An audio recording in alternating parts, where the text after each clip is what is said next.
Babe of the day. Babe of the day. Marilyn Monroe. She is one of the most symbolic actresses of all time. When anyone says glamorous actress, Marilyn Monroe is probably the first woman everyone thinks of, even if they're not that familiar with her work. Marilyn is famous for her comedy roles as blonde bombshell bimbos, but her personal life was no joke. There was a lot of heartbreak, and, ultimately, an early death at the age of 36. The official cause of death was barbiturate overdose, but the true cause of death has been endlessly speculated upon. It is most likely that she died of foul play. It puts a damper on the rather light-hearted work and bubbly public persona that made her famous in the first place. Well, I don't like drama. I'll never watch a super serious biopic about her. I do, however, like Marilyn's image and what she tried to do in her professional career. The plain point of fact, though, is that you can't entirely avoid talk of scandal and controversy when it comes to Marilyn Monroe. Her real name was Norma Jean Mortensen. From the very beginning, her childhood was difficult. Norma's mother was mentally and financially unable to take care of little Norma, so the girl had a number of odd living situations. The acting bug bit her early on, as she went to the movies for an escape.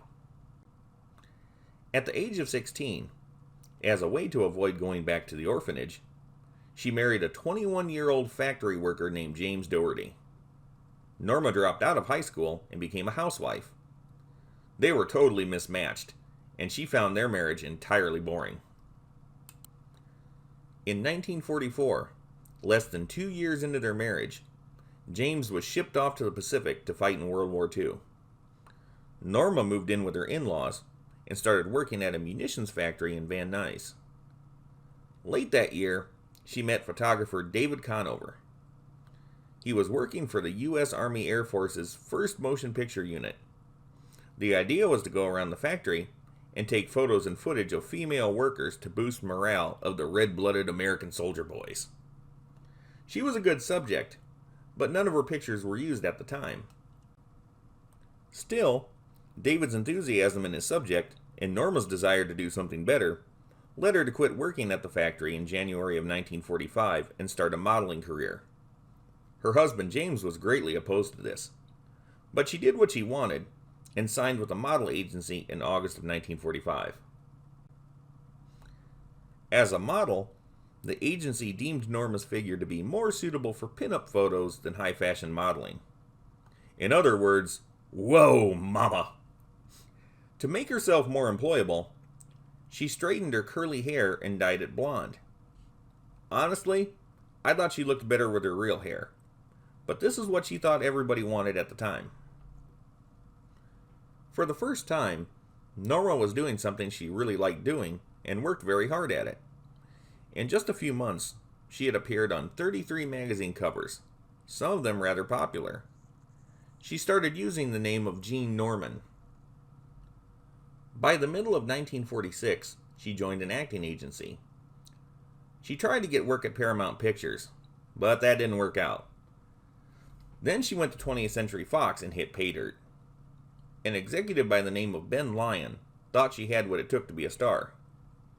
Together they decided on the name for which she will always be known best, Marilyn Monroe.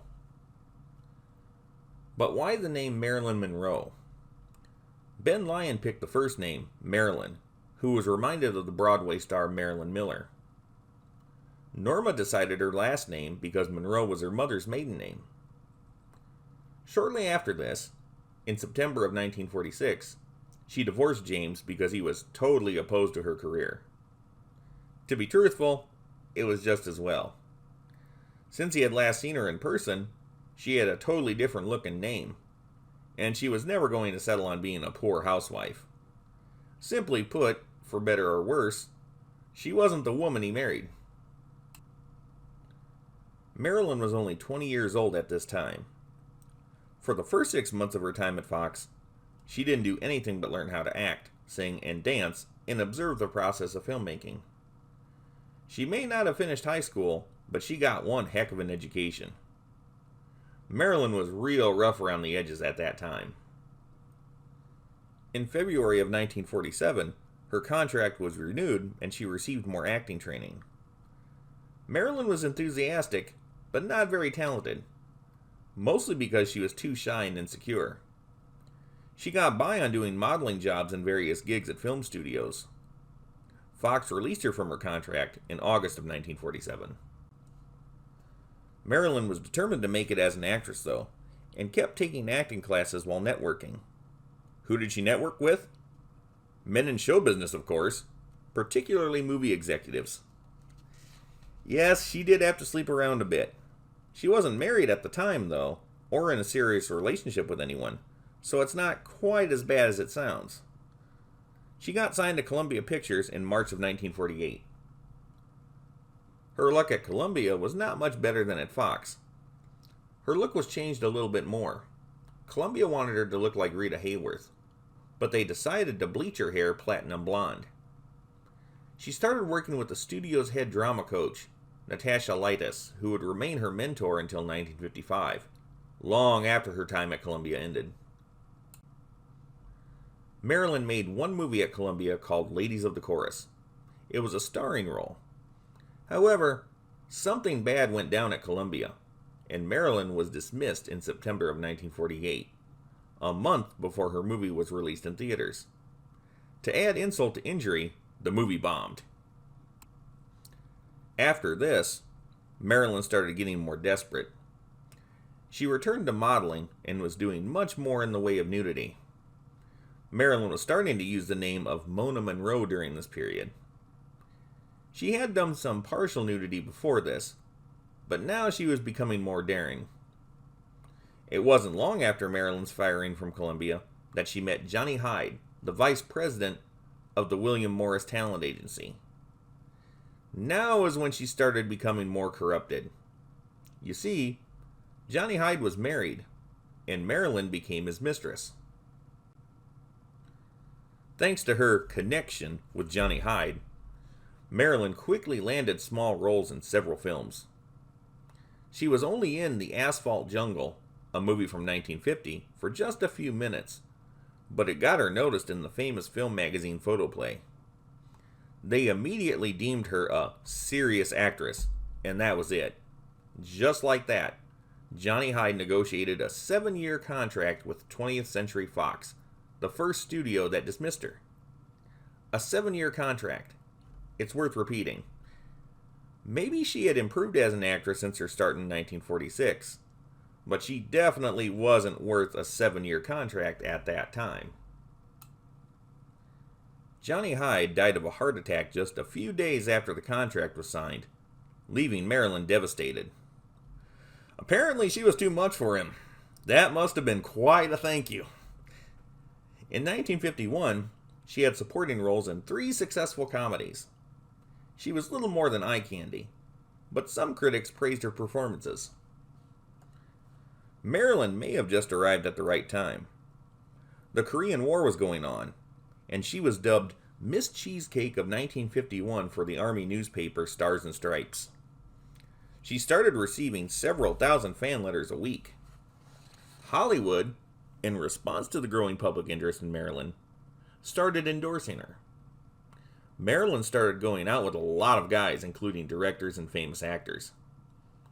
In early 1952, she started dating the famous baseball player Joe DiMaggio. All this increased her visibility for sure. In March of 1952, she was hit with a scandal that could have ended her career. The way she handled it, coupled with changing public attitudes of the time, helped her overcome it. It was revealed that she posed for a nude calendar in 1949. Back then, nudity and pornography was looked down on extremely hard in mainstream media. Marilyn felt that by admitting to the allegation was better than denying it. For one thing, it was true. For another, lying about it and then getting caught in the lie would only hurt her career worse. She said that, "Yes, I did it, but I was broke at the time and needed the money."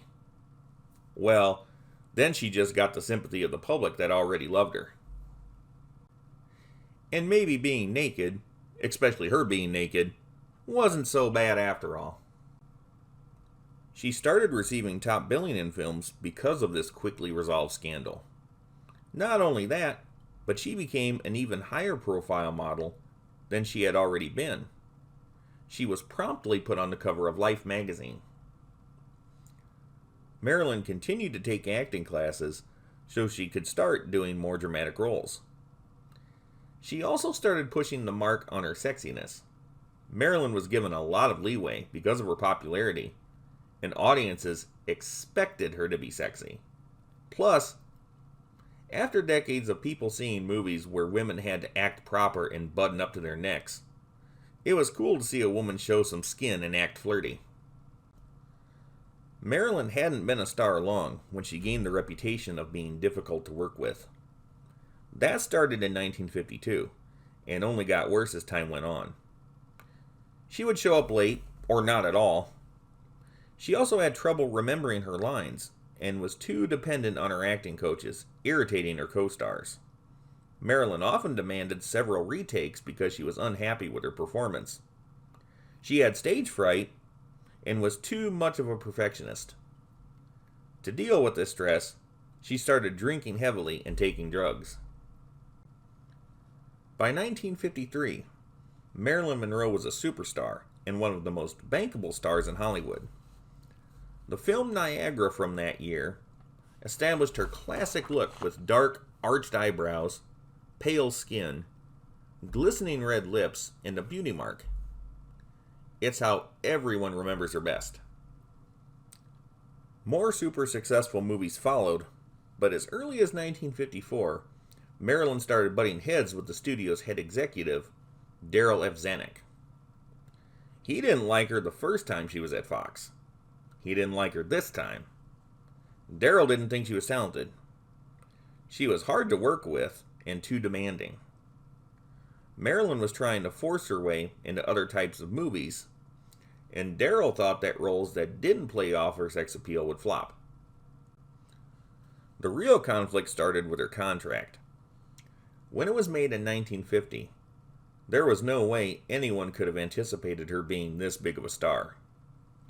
She had little experience in 1950, and simply couldn't have demanded much money back then, or her choice of film projects. Marilyn realized she was making nowhere near the money other stars of her stature were making, and she couldn't choose what she appeared in. That was a downside of having a 7-year contract. Things could change.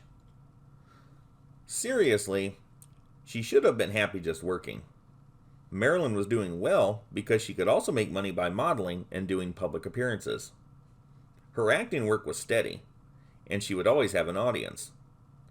The best thing she could have done was just ride out the contract until she could get a better one. Marilyn was not known for having patience. After refusing to film a movie in January of 1954, Darryl suspended her.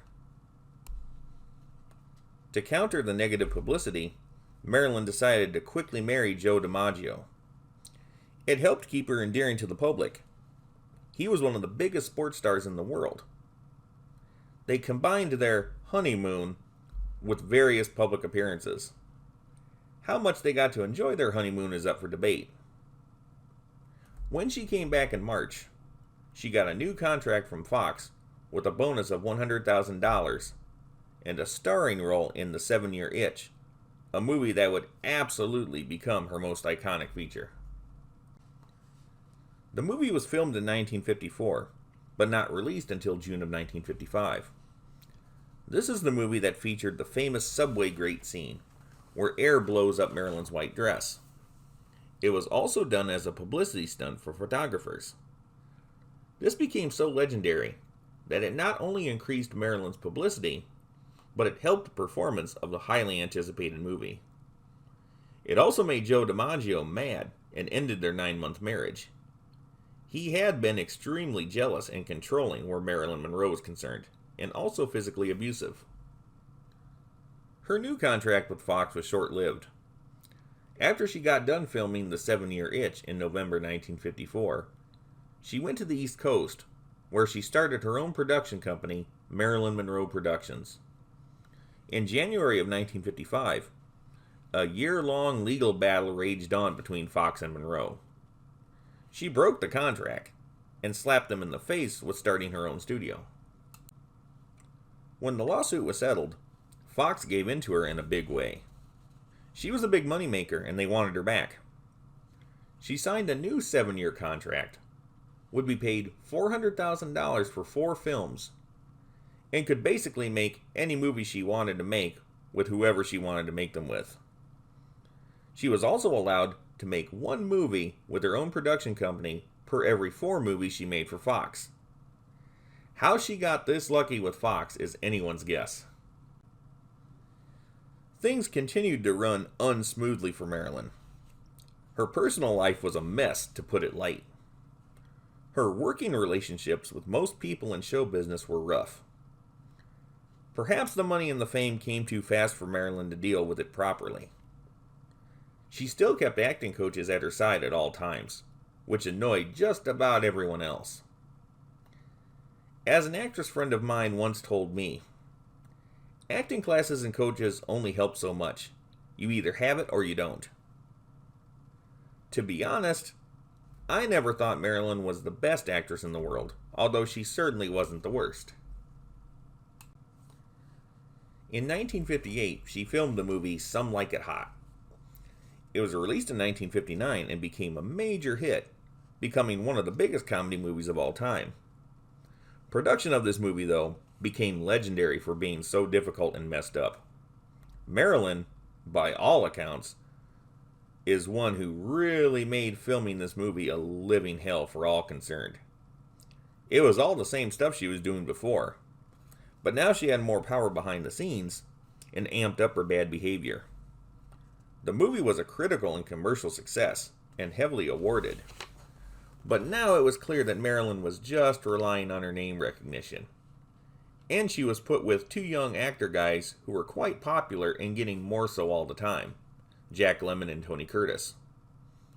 Marilyn clearly wasn't the only reason people liked this picture. 1960 saw something that hadn't happened to Marilyn Monroe for many years. A genuine flop with the movie Let's Make Love. Her next movie, the last one she completed, was also a flop. It was called The Misfits and was released in 1961. On the outset, it should have been a big hit. Superstars Clark Gable and Montgomery Clift were her co-stars. There was also a good supporting cast. But trouble behind the scenes and Monroe's less than dazzling performances turned off even the most devoted Marilyn fans. Her relationship with the Fox studio, strained as it always was, completely deteriorated.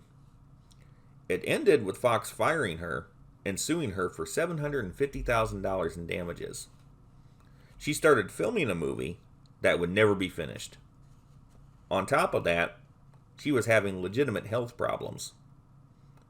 In May of 1962, shortly before she was fired, she sang the famous "Happy Birthday, Mr. President" song to John F. Kennedy at Madison Square Garden. Doing this, instead of what she was supposed to do at Fox, had further angered the company. Once again, Fox was going to cave and give her a sweet deal to come back. It would never come to pass. Marilyn would die on August 4th, 1962, of what was suspected to be suicide by drug overdose. Many people think it was murder. At any rate, it was a pretty sad end. It's unpleasant to know that there was so much controversy around Marilyn Monroe's life and death. Her look, public persona, and film performances, though, have managed to leave a more positive impression in the minds of filmgoers.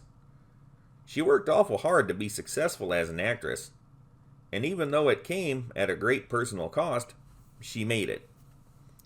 That alone should serve as an inspiration to anyone who wants to make it in show business. Marilyn Monroe was far from being a perfect person, but she is worthy of being called Babe of the Day, Babe of the Day.